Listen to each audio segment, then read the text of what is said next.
Queria entender, teu rolê desde aquela época lá que a gente se conheceu, que você trabalhava como designer, fazia Uhum. uns rolês já de audiovisual. Teu rolê foi mais pro audiovisual, é mais a música? Conta um pouco pra nós essa tua matriz aí. Então, eu aprendi a tocar violão com 8 anos através de um projeto que chamava Projeto Procriando, quando eu morava em Colombo. Depois da escola tinha esse terreno com esse galpão, que era um projeto da prefeitura, onde as crianças, né, os pais inscreviam crianças para ficar lá na parte da tarde. Aí tinha aula de marcenaria, datilografia, música, artes e um monte de outras coisas, né, para ocupar o tempo das crianças e direcionar já desde pequeno, né, alguma função, algum trabalho ali, né, para que a criança pudesse crescer e já ter mais ou menos em mente, né, alguma coisa para poder ganhar dinheiro. E esse foi o primeiro, né, foi através desse projeto que hoje eu reflito e falo, cara, foi acho que a minha vontade de ajudar veio daí, né, porque eu participei de um projeto desse quando era criança e futuramente, né, quero ter a oportunidade de poder tá gerando também essas oportunidades, porque o Brasil precisa disso. E com 15 anos eu fui estudar na Guarda Mirim, lá no AU. E lá eu conheci o maestro Levi, que o colégio tinha uma banda marcial, e eu comecei a tocar trompete lá. Trompetão. E o Levi era da igreja, comecei a frequentar a igreja com ele também, tocava nos louvores e tal. E em 99 para 2000, meu pai conseguiu uma oportunidade para ir para os Estados Unidos, para morar lá. Era para o meu irmão mais velho ter ido, só que daí a minha cunhada na época engravidou, tá? Meu irmão não queria deixar ela aqui e mandou meu pai. Aí ele ficou 10 meses lá, voltou, me buscou e no começo dos anos 2000, acho que em julho ou junho, se eu não me engano, eu estava desembarcando em Miami. E quando eu desembarquei, na verdade, Quantos anos você tava? eu tava acho que com 14 para 15, tinha reprovado a sétima série por causa de inglês, odiava inglês, jamais achei que um dia eu ia aprender essa língua e lecionar, né? Que eu lecionei aqui numa escola de inglês aqui em Santa Catarina por um ano, aqui em Santa Felicidade por um ano e pouco também. E sem ter diploma de professor, sem nada, só com a experiência, na cara e na coragem, né? Que a minha vida foi sempre assim, na cara e na coragem, batendo nas portas e buscando oportunidades. E quando eu desembarquei em Nova York, que eu tava pegando táxi com meu pai para ir pro hotel, eu escutei um som que eu me apaixonei. Na época eu não sabia o nome da banda e nem o som, mas depois pesquisando na internet, era uma música do Outkast, I'm Sorry Miss Jackson. I'm sorry Miss Jackson, woo, I am for real, never meant to make your daughter cry. I apologize a juicy times. Aí eu ouvi esse som, me and your daughter, got a special thing going on. Aí, e aí, né, mano, me apaixonei pelaquela música, falei, caralho, que som é esse? Até então não ouvia e não conhecia a cultura hip hop, apesar de ela já existir aqui no Brasil, já tinha Racionais, tinha vários outros grupos. Mas foi lá que eu me apaixonei pela cultura e descobri essa cultura, né, que vem do gueto do Brooklyn, do Bronx, onde em uma certa época, nos anos 80, nos anos 70 ali, tinha muitas gangues, o prefeito na época dividiu a cidade no meio com uma via lá, ficou os pobres imigrantes pretos e os caras para um lado, né, os latinos, os ricos pro lado de Manhattan e muita briga, até que um dia o pessoal se identificou e falou, cara, a gente tá fazendo justamente o que o governo quer, que a gente se mate entre nós e continue essa merda mesmo.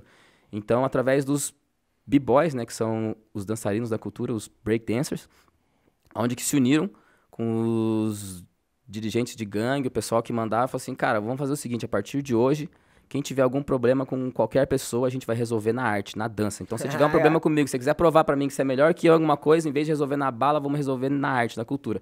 E foi assim com os B-boys, depois nos campeonatos de DJs, daí veio o MC, grafite. Grafite veio antes do MC até. E são a cultura que são os 4 elementos, né?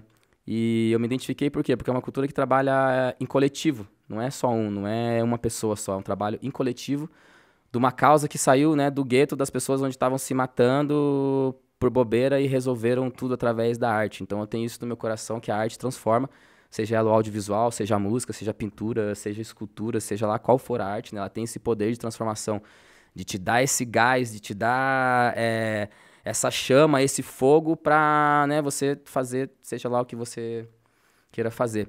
Né? Então esse foi o estopim, foi o começo de tudo.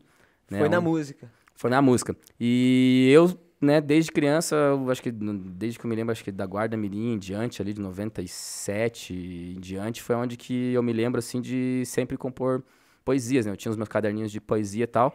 Só que eu nunca tive voz pra cantar, tipo, né, que nem uma Aretha Franklin, ou, né, seja lá um outro cantor aí, um Louis Armstrong, sei lá. E eu vi que... Unforgettable. E eu falei, pô, cara, nesse negócio de hip hop aqui eu me encaixo, né? Eu consigo mandar umas rimas, já escrevo ali alguma coisa, mando um beat aí. Acho que em 2006 foi onde eu gravei minha primeira música lá nos Estados Unidos com o Gary Colen, que foi um mano que começou a produzir o Looney Tunes e Daddy Yankee, que depois esse cara foi pra outra gravadora. E eu comecei lá em Framingham, Massachusetts, onde eu gravei o Som Estilo Imigrante, né? Que eu conto um pouco da minha vivência como brasileiro nos Estados Unidos, né?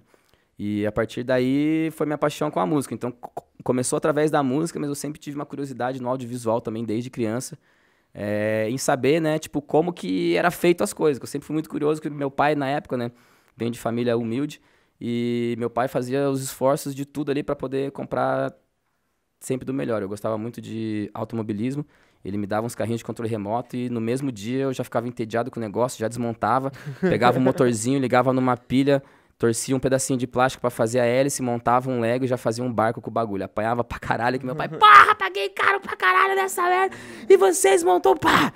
Hoje eu perdoo meu pai, paizão, eu te perdoo por todos isso daí, porque foi ensinamentos que o senhor não teve, mas que a gente tá tendo agora, e que eu aprendi bastante também, porque, né, a criança, sendo muito curiosa, a gente tem que aprender a lidar com esse tipo de curiosidade. E eu aprendi a lidar com isso, e que mais pais aprendam a lidar também com essa curiosidade das crianças. Muito bom. Você morou em Framingham, isso? Isso, eu cheguei... A primeira cidade que eu morei foi em, se não me engano, eu fui pra Taunton, Massachusetts, que ficava... Tipo, a região metropolitana ficava uns 45 minutos de Boston. Aí depois eu morei em Fall River, que fica mais pro sul, um pouco na divisa de Massachusetts com Rhode Island. E sempre fiquei ali a maioria do tempo naquela região. Cheguei a morar um tempinho no centrão de Boston, em Everett, dividindo apartamento com os colegas meus que também eram músicos. A gente tinha um grupo que chamava GDR, a quadrilha, que, né, era eu, o Mr. Z e mais um outro mano lá que faz muito tempo que eu não falo, não lembro o nome. E a gente fazia shows pelas comunidades brasileiras lá, onde tudo começou. Massa, man. E você quando ficou quantos anos lá? Olha, eu morei de 2000 a 2009, né? Deu pra pegar muita referência, Deu pra pegar hein? referência, uma vivência bacana, conheci muita gente legal, os americanos, apesar a galera dizer que ele é um povo mais frio, tá? Mas assim como em qualquer lugar do mundo, a gente tem vários os tipos de pessoas, e lá eu tive a oportunidade de conhecer gente do mundo inteiro, especialmente por morar muito próximo a Nova York, né? Onde é o polo do mundo, então tem gente do mundo inteiro.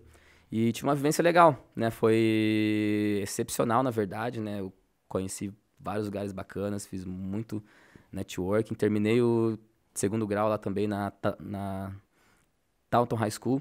Se a minha professora, a Mrs. Quater, estiver viva ainda, que já estava bem velhinha na época, foi ela que me ensinou, ela era descendente de portugueses.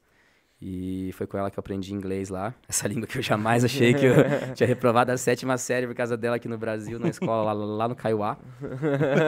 Do Kaiowá para Massachusetts. Na época que nem tinha, que era tudo mato, não tinha nem terminal lá. É K-Way. K-Way, né? K-Way. English please, English please. Massa, massa.